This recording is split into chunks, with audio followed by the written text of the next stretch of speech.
Guys, I just want to thank you, Matt and I want to thank you for letting us have this time together.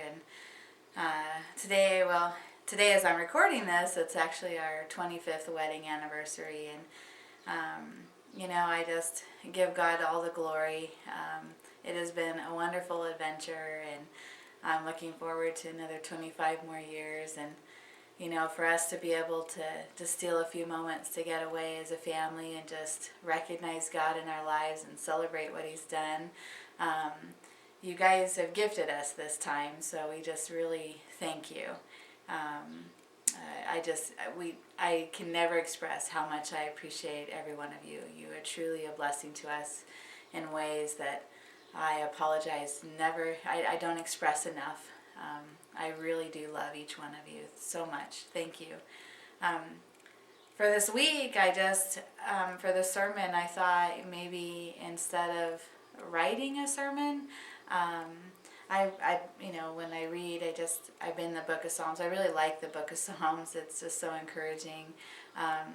But I started this week just reading a psalm, and I just wanted to. What you're going to see is a video clip of how it's been speaking to me throughout the week. And so this is just sort of a little introduction, and then I guess the video will follow. I don't really know what's going to happen. I just am reading a psalm, and I'll read it to you.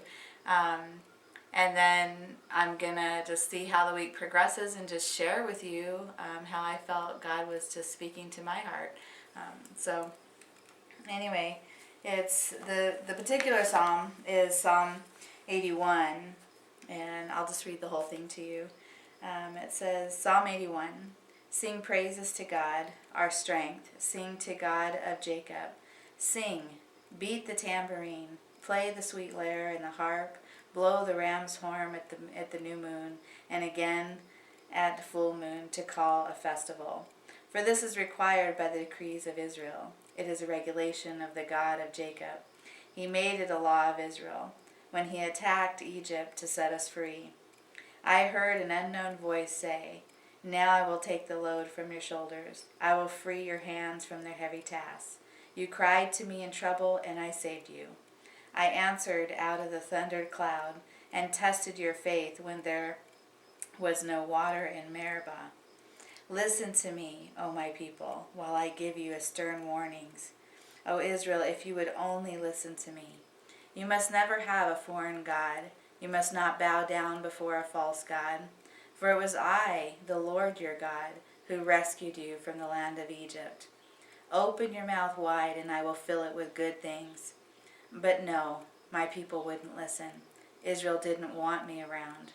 So I let them follow their own stubborn desires, living according to their own ideas. Oh, that my people would listen to me.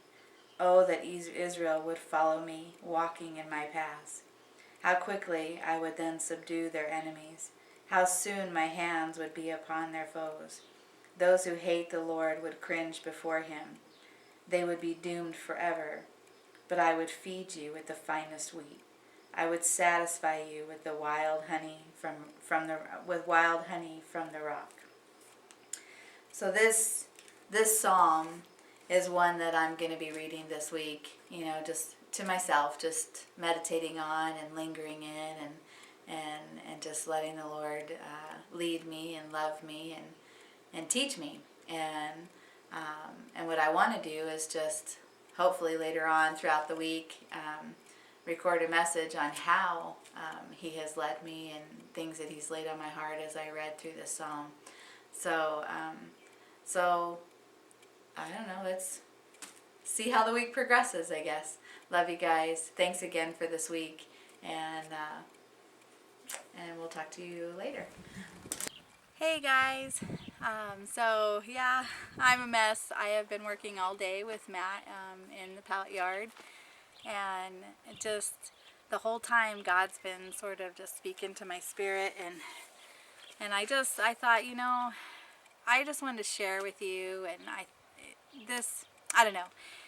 We talked last week about, fighting for your faith, and I'm just thinking, as I sit in the middle of all these pallets, about how that is hard, wonder what God's heart is like when we're not trusting Him, and how do we do that? And I'm hoping, I guess what I'm hoping is that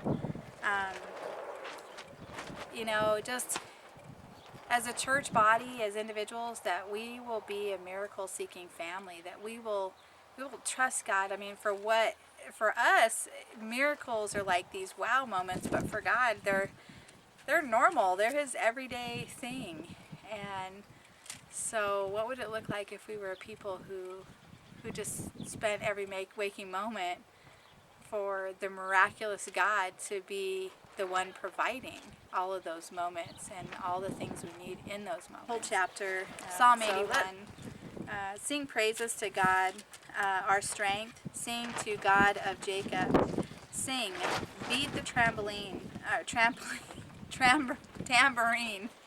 Beat the tambourine. Play the sweet lyre and the harp. Blow the ram's horn at the new moon, and again at the full moon to call a festival. For this is required by the decrees of Israel. It is a regulation of God of Jacob. He made it a law for Israel, and when He attacked Egypt to set us free. I heard an unknown voice say, Now I will take the load from your shoulders. I will free your hands from the heavy task. You cried to me in trouble, and I saved you. I answered out of the thundered cloud and tested your faith when there was no water at the Meribah. Listen to me, O my people, while I give you stern warnings, O Israel. If you would only listen to me. You must never have a foreign god. You must not bow down before a false god. For it was I, the Lord your God, who rescued you from the land of Egypt. So open your mouth wide, and I will fill it with good things.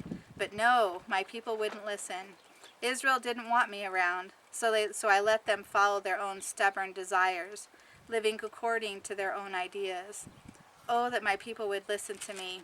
Oh, that Israel would follow me, walking in my paths. How quickly I would subdue their enemies. How soon my hands would be upon their foes. Those who hate the Lord would cringe before Him. They would be doomed forever. But I would feed you with the finest wheat. I would satisfy you with the wildest honey from the rock. That is such a powerful scripture on learning what it is to worship God and trust Him. And I just want to kind of break it apart just a little bit. The first 5 verses explain to us this constant worship, and that it was decreed. It was a regulation of the God of Jacob. He made it a law, don't stop. Don't stop. It's not dependent on circumstances. It's not dependent on your vision. It's not dependent on your motivation. It relies on nothing. We just worship because God is worthy of worship. He is powerful. He is sovereign. He's supreme. He's loving and gracious and compassionate. And we worship that God, and we do it constantly. It's never ending. And it says, now I will take the load off your shoulders, and I will free your hands from their heavy tasks. And you cried it to me in trouble, and I saved you. God tells us that He's going to provide for us. He says, when you worship me, this is what happens. I'll take that heavy load. I'll free your hands from their heavy tasks. And, I don't think that means that we're not going to work hard and get dirty. I think what that means is that I don't have to keep trying to do the things that I can't. I need to do the tasks that God calls me to, whatever that is, whether it's building pallets or, working at a store or, being self-employed or raising our children. Whatever the task is that God calls us to, He's also equipped us. And He says that, when you worship me, I'm going to make that job doable for you. You don't have to struggle so hard to make it happen. That's what happens. I'm going to make it doable for you. And it's so incredible because I have found being out here, from early in the morning until the evenings, and lifting these pallets one after another, God has given me, what I believe is supernatural strength. I mean, I'm not He-woman or nothing ridiculous like that, but, I'm capable, and it's because God has made it so. It's because I've stopped grumbling over the manna he's provided for me and my family. Instead, I've received it. And I've had to repent from that sin, because a lot of times we grumble about having to wake up in the morning and go to work, and we grumble about having to do this task or that task. And what if we just set our mind's eye in our hearts differently, and we just started, looking at those as God's manna, God's way of providing for us and our family, and we celebrated him and we thanked him for doing that, for opening those doors for us. What if we just, God, changed my heart? We go from, grumbling and, oh, I hate this. I wish I didn't have to get up in the morning. I wish I could win the lottery. I wish I didn't have to work so hard. Why am I the only one working? And what if we just, God, forgive me of that. Forgive me. You are providing this way, this opportunity for my family. You are taking care of me through this. And I just want to celebrate you. I want to do it joyfully. And I want to see you in these moments. And it's then that God lifts those loads, and that's when he gives our hands power to do the job that needs to be done. And he says, listen to me, O Israel, while I give you stern warning. Like, pay attention. Pay attention. And then here you can hear God's heart. If you would only listen to me. If you would just listen. And as a parent, I know we've all kind of felt that way. And so I think that it's easy to trust God when things are going well.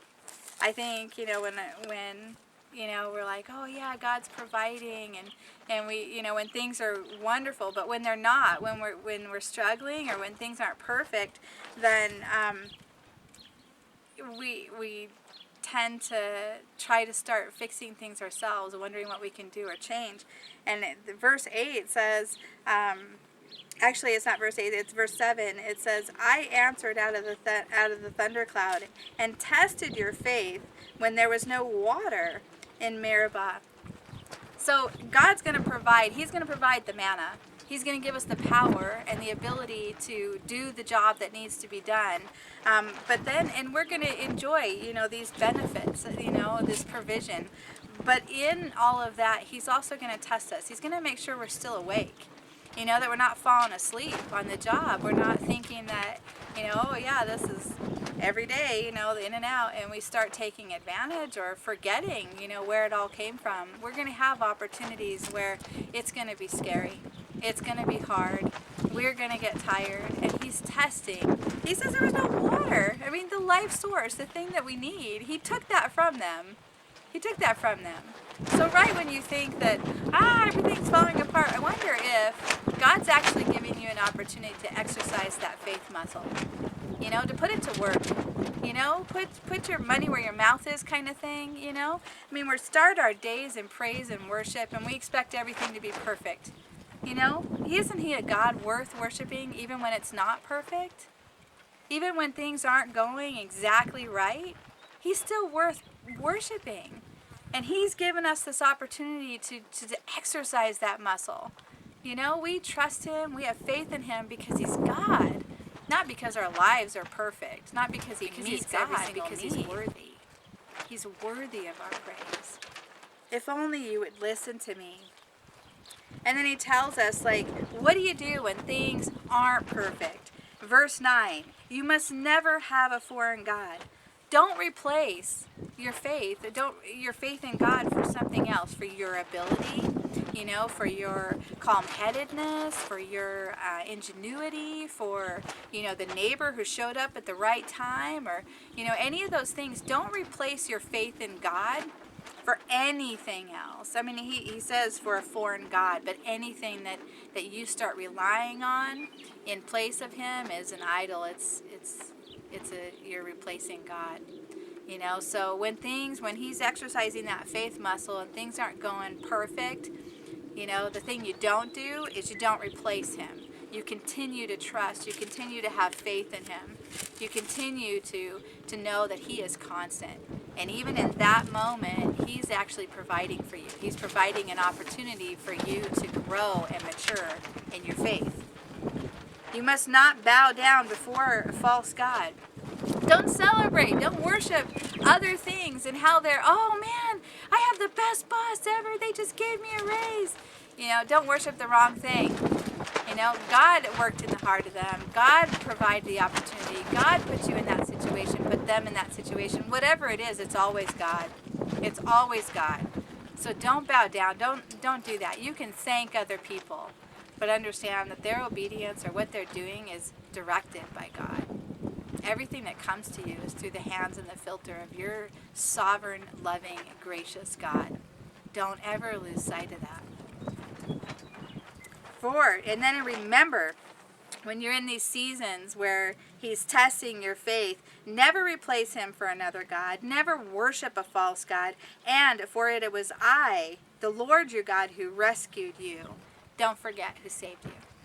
Remember, I think that one of the best things we can do when our faith is being tested, when we're struggling, is to stop and remember all the things that God has rescued us from. Sin, number 1. But there's so many things we've been on the brink of that God has rescued us from. It's incredible. So stop and remember those. And then stand with a posture. Love this. Verse 10. Open your mouth wide and I will fill it with good things. Stand ready. Even in times of drought, even in times of hardship, even when things are just falling apart, just continue to worship. Don't replace God. Don't lose faith in God. Don't bow down. Don't celebrate. Don't put another false god out there. And stand remembering he has rescued me from all these things. He's done all this in my life, and just stand ready for him to open up the floodgates again. Just stand and I know it's coming. I trust you, God. Whatever that is, whatever you have for me, I trust you. These pallets started, about 5 years ago, and one of my horses, we were trying to bring her to our house at the time, and Matt collected a few pallets to build us a corral for her, and hoping that the town would allow us to have a horse. They turned us down, and he thought, oh, what do we do with all these pallets? Well, let's see if I'm going to buy them. And he sold them for $1, and we didn't know that this was going to turn into what it is. We had no clue, but God knew. And it's been incredible to me that as we have decided to surrender our lives to God and just trust him in the day-to-day, how much he has blessed us with opportunities to grow in our faith. I'm not saying blessed us financially, not that he isn't. He is doing that, but more than that, he has given my husband and I an opportunity to sit together and just celebrate. We look at these pallets and we're in awe all the time. All the time. We get to tell people, they're like, people really buy them? For real, they do, but that's not us. We're not doing anything special. This is God. God has done this. He's woven this together, and I know that we're going to have seasons of when it's hard and the business isn't booming. I'm sure of it. God just loves us so much that he can't let us get lazy in our faith, that he's going to provide opportunities for us to trust him as we walk this out. And I hope that as we move forward, we will do so in a way that brings him honor and doesn't lose sight of the million ways he has provided for our family. And I know that your testimony is much like mine. I know it is. I know because he's God, because he's incredible. I know that he has provided for you and your family in more ways than I can even imagine. And I would love it if we became a church that would just be praising God and sharing these testimonies, what God has done for me in my life, and all the way from the little things to the big things, and giving God credit and recognizing him and looking for him in our lives. It just makes me wonder, how many more wow moments we're actually going to have, and how I don't know just how much that was a bug. how much we're going to grow in our faith. We talked last week about how fighting that battle of faith is a lifelong battle. It's a journey. And then here we tell God, he sets us up. He says, look, don't forget, You know, he's here. He's going to test our faith, yes, but he's constantly providing. He's the one who lifts that heavy burden. He's the one that, you know, takes those tasks and makes them so that we can even do them in the first place. He's the one who does that, you know, and he says, just never replace me. Never lose sight of what I'm doing for you, and stand ready. For all that I have for you. Just stand ready. This is why when we pray and worship, we stand with our hands open. We just take a posture of, God, just pour it out. Just whatever you have for me, that's what I want. And help me, Lord, to want what you want for me. To be seeking that, not my own agenda. Because you know, what happens, what we tend to do is we decide how God should bless us. We start praying and asking God, would you give me this? Would you provide this? Would you do this? And God is like, I mean, he has God eyes, and we're so ridiculous that we're going to tell him how to do his job, how to care for us. And the truth, what would it, just stand there, just say, God, do your job. Take care of me.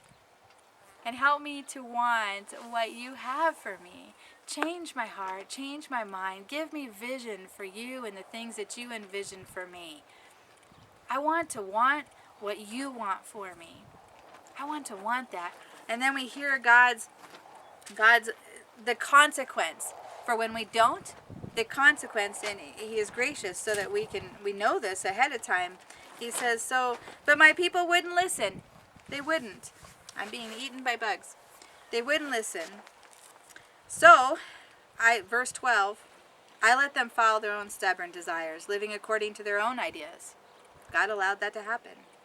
And then you hear his heart, oh, that my people would listen to me, that Israel would follow me and walk in my paths.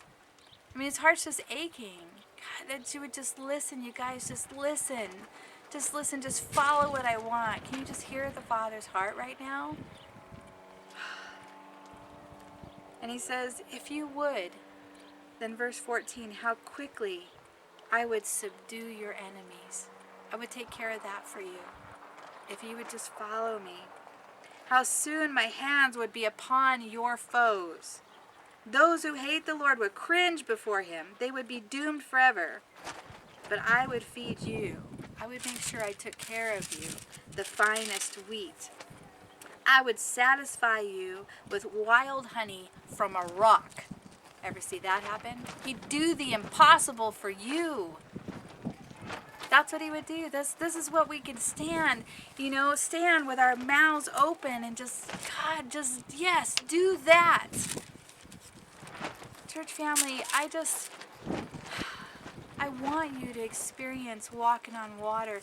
I want you to experience God's provision. I want you to understand that he is loving you, caring for you, providing for you, even when things aren't looking the way you want them to. Even then, he's like inviting you to a deeper relationship with him, a deeper faith walk with him. And it's an opportunity to thank him. Man, I say this just almost in fear because those times are hard, and I don't want to ask him upon myself or upon you. But I want to have the courage and the faith to walk it out in a way that honors God.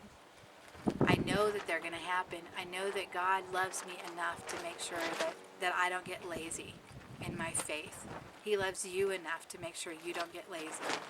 It's not all going to be absolutely perfect, but all the time God will be providing. All the time.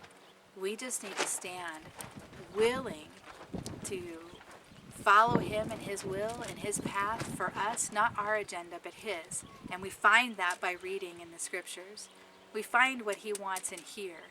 If your life is contrary to what is in here, then you're not walking in his ways. Come on, be real. Stop kidding yourself. You know what it is. You know what you're doing that's contrary to him and his heart. Surrender that.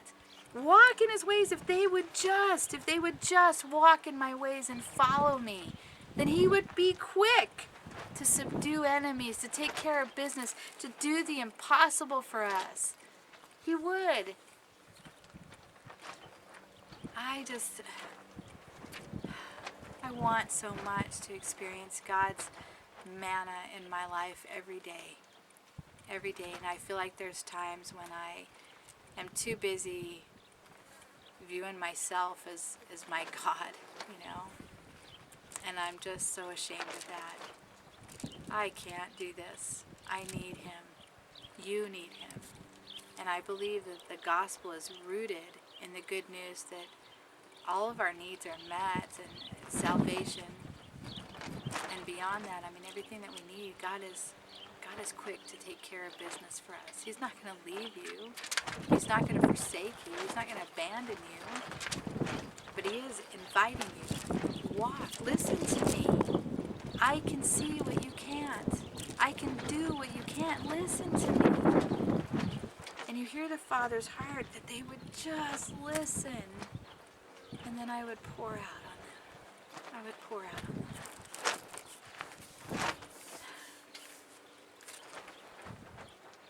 I am so grateful for you and for the family that I have in you. But I know that God wants more for our family. I know that it's not about the size of the church. It's the heart. It's the soul of the church.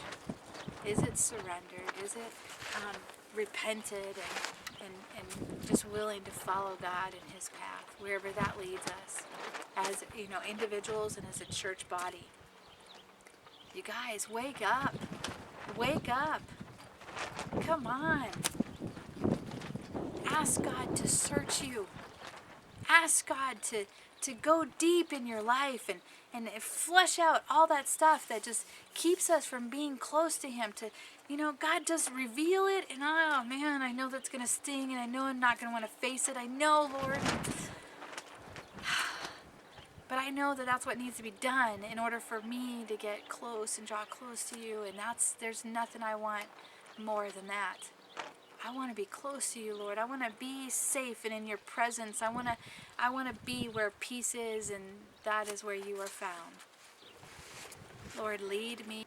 Well, my week's about up, and I need to get the video edited and put together for you guys. So I'm going to go ahead and close this out now. But who would have thought I got so dirty doing pallets, right?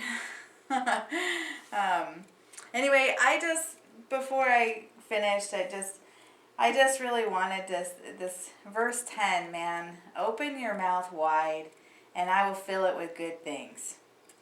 That piece of this verse has just been speaking to me all week. Open your mouth wide, and I will fill it with good things. I mean, I wonder how often we actually stand ready. Okay, God, bring it on. Give me all that you have. All that you have. And so, you guys, my prayer for you, for me, what I'm learning as I read this scripture is, God is just, his heart is breaking. If you would just listen, if you would just stand trusting me, ready, posture your life, posture yourself ready to receive, and I will fill you up. I will fill you up. And that's my prayer. That's my prayer for my marriage, for my life, for my ministry, for you guys. It's just, you know what, Lord, I just want to wake up every morning and I just want to make a stand just before you in a posture of, I'm ready. Just give me all that you have for me. Give me all that you have for me. And so, you guys, I just encourage you when this video is over, just to spend some time just praying for each other and just taking on that posture in your life of just being ready. Lord, bring it on. Bless the church. Bless me. Bless my wife, my husband, my children. Bring it on. Because your word says if we would just walk in your ways, follow your path, and stand ready to receive, you would fill us up. So let's do that. Let's do that. I love you guys. God bless you. Spend some time in prayer together. And I'll see you next week. Bye.